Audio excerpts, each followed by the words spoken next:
Salut à tous, j'espère que vous allez bien. Bienvenue dans cette vidéo qui fait suite à une première dans laquelle nous avons parlé de la définition d'un algorithme et nous avons donné aussi la structure d'un algorithme.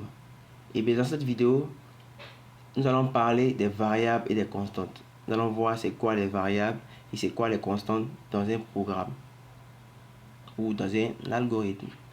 Ok, sans plus tarder, passons dans le vif du sujet. Mais avant de commencer, si n'oubliez pas d'être abonné et d'activer la cloche de notification si ça n'est pas encore fait. Alors, on se retrouve juste après le petit générique. Let's go.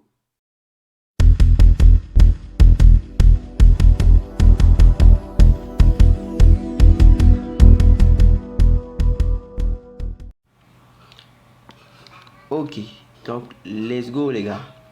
Nous allons parler à présent des variables et des constantes. Donc, nous allons donner la définition d'une variable en premier lieu. Et en second lieu, nous allons parler aussi des constantes. Donc, qu'est-ce qu'une variable? Ok, je lis la définition. Une variable est un espace en mémoire qui va recevoir une information à un moment donné du traitement. Voilà. Une variable est un espace en mémoire qui va recevoir une information à un moment donné du traitement. Je vais lire aussi la définition de la constante et après nous allons faire un petit bilan. On parle de constante lorsqu'une valeur reste inchangée tout au long du programme. Voilà, tout au long de l'exécution du programme. Elle se caractérise par un nom et une valeur fixe. Exemple, pi égale à 3,14, TVA égale à 0,18. Ok, les gars, ici, à la différence de la constante, la variable, elle est juste représentée par un nom. Par exemple, je prends le nom, ce nom-là, nom 1 par exemple. Celle-ci, c'est une variable. Elle représente une variable. Mais dès le départ du programme, nous n'allons pas donner d'abord la valeur de la variable. Parce que la variable, elle va recevoir une valeur au cours du programme. Durant l'exécution du programme, c'est là qu'elle va recevoir une valeur. La valeur qu'elle va recevoir, elle va par exemple venir de l'utilisateur. Ça va dépendre de ce que l'utilisateur entre, les données que l'utilisateur entre. Si je prends un exemple, si nous sommes dans le cas d'un programme qui calcule la moyenne, le programme va demander dans un premier temps à celui qui utilise le programme de donner par exemple la première note, la note de la matière dans laquelle on veut calculer la moyenne. Donc la première note.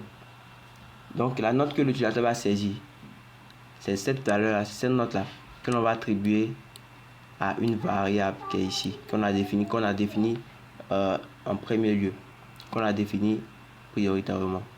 Maintenant, cette variable que l'utilisateur va saisir, elle sera donnée maintenant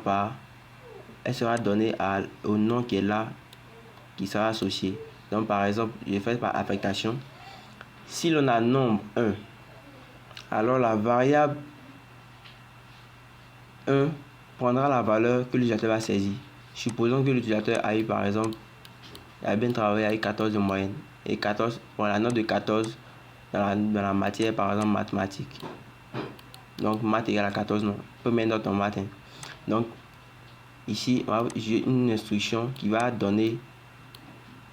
attribuer la valeur 14 à la variable que nous avons mis prédéfinie, qui est nombre 1. Mais ne vous inquiétez pas, à la suite de l'exercice, nous allons voir c'est quelle instruction qui nous permet d'attribuer une valeur à une variable. Quelle instruction? Parce que nous avons deux instructions. Nous avons l'instruction écrit ou affiché. Nous avons aussi les instructions lire ou saisir. Ces deux instructions-là nous permettent, soit il y a l'un qui nous permet d'afficher un message à l'écran et il y a l'autre qui nous permet de récupérer la valeur saisie par l'utilisateur en l'associant à une variable. Donc nous allons voir ça plus tard. Mais ici, nous allons voir comment on définit une variable. Donc une variable, dans le départ, nous allons donner d'abord le nom de la variable. Après le nom de la variable, nous allons mettre maintenant le type de la variable. Elle veut de quel type? Donc, c'est pas, nous allons pas parler des types ici, mais juste en bas, nous parlerons des types. Mais d'abord, vous devez comprendre comment se conçoivent les variables. Donc, voici comment on nomme les variables. Mais dans la conception d'un algorithme, pour la déclaration des variables, nous allons d'abord mettre le mot qui est là, va, juste en haut. Va, et on commence à donner maintenant les variables. S'il existe deux variables dans notre programme, ce qui va dire que nous allons mettre par exemple nom 1, et pour la deuxième variable, on met le nom de la deuxième variable maintenant. Le nom de la deuxième variable, par exemple, il prend nombre 2. Voilà. Et après ça, je dois maintenant mettre le type de la variable. La variable, elle est de quel type? Vous voyez? Et là, maintenant, je mets le type. Si c'est entier, je mets juste entier. Si elle est juste entier. Voilà, entier. Comme ça. Maintenant, si c'est réel, là aussi, je peux mettre tout simplement réel. Là, ce sont les types, mais nous n'allons parler des types juste après cette partie-là.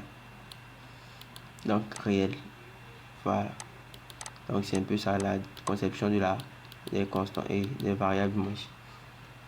Donc, pour les constantes, elles, selon la définition ici, elles se caractérisent par un nom et une variable. Et une valeur fixe, du moins ici. Excusez-moi. Elle se caractérise par un nom et une valeur fixe. Donc, un nom et une valeur fixe. Cette valeur fixe, cela veut dire tout simplement qu'elle ne changera pas au cours du programme. Tout au long du programme, nous allons définir d'abord, nous allons déjà donner la valeur de la variable dès le départ du programme. Et durant l'exécution du programme, cette valeur ne va pas changer. La valeur fixe que nous avons donnée restera jusqu'à la fin du programme. Jusqu'à la fin de l'exécution du programme. Voilà. Donc ici, nous avons par exemple pi, qui est une constante que nous connaissons très bien. Pi qui est égal à toujours 3,14.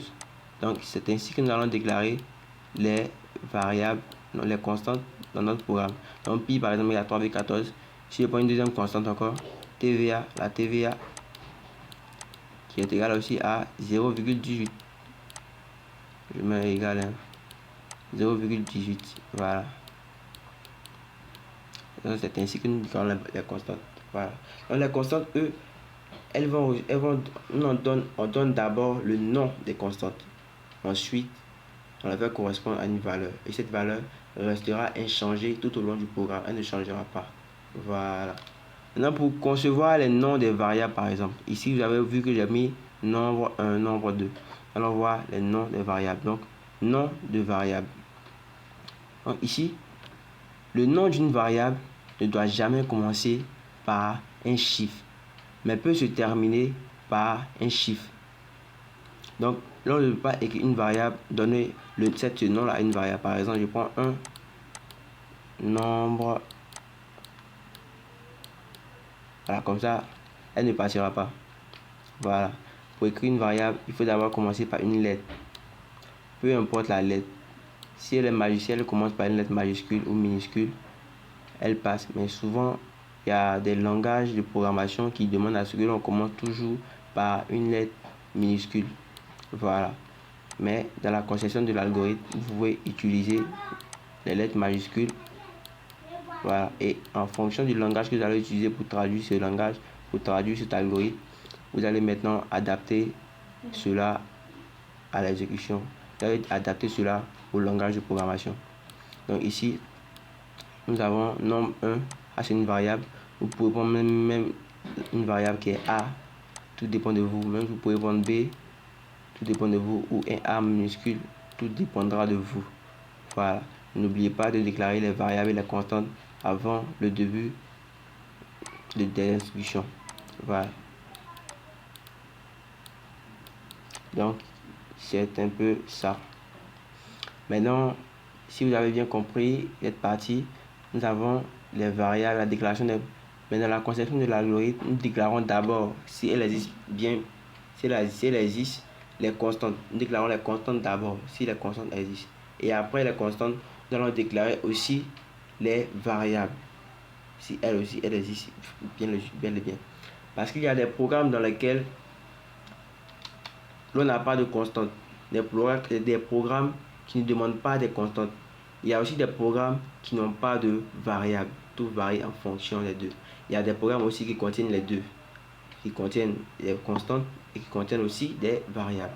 Donc tout va dépendre du problème auquel vous faites face. Voilà.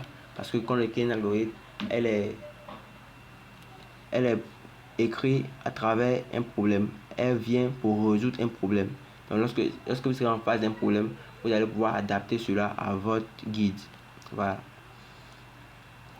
Donc sans plus tarder, nous allons passer au type maintenant, au type de variable et au type de constante.